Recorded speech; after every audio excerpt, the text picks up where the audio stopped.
In this video, I'm going to show you exactly how to fix DayZ lag on PS4. So the first thing you want to do is you want to rebuild your PS4's database. And what you do is that you hold your PlayStation's power button for around 10 seconds until you hear 2 beeps. And then you go on to the option number 5 and then press OK to rebuild the database. Then the next thing you want to do is this is the protocol that I use to reduce lag in any game. So in this case, it's going to be DayZ.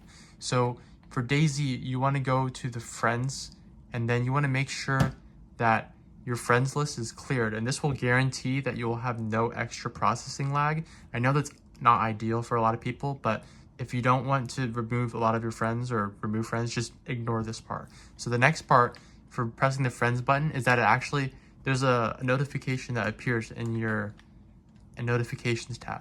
So obviously you can't see it right now, but after you rebuild your database, you will have an extra pop-up notification on your notifications tab.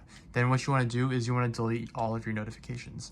Obviously you want all your notifications cleared so that you don't have any extra loading or anything building up in your system's storage.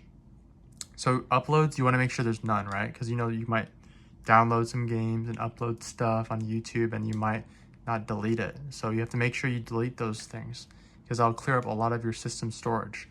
Then the next thing you want to do is you want to go to your settings. So this is what I do.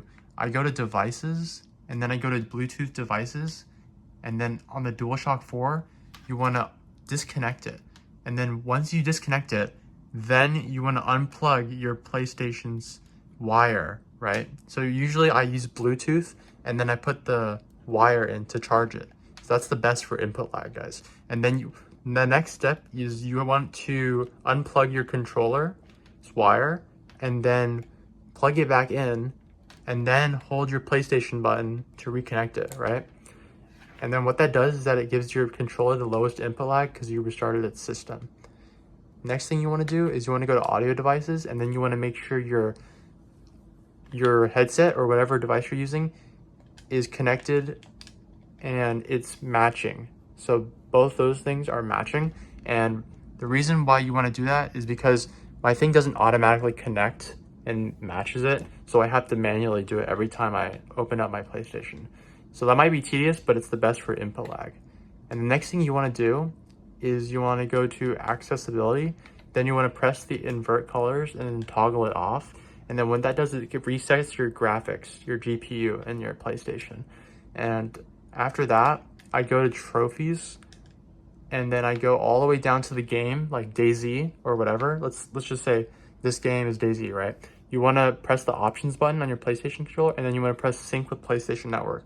So that pretty much syncs your game, and that'll also lower the lag. It's almost like restarting your PS4's game and like syncing it with the game.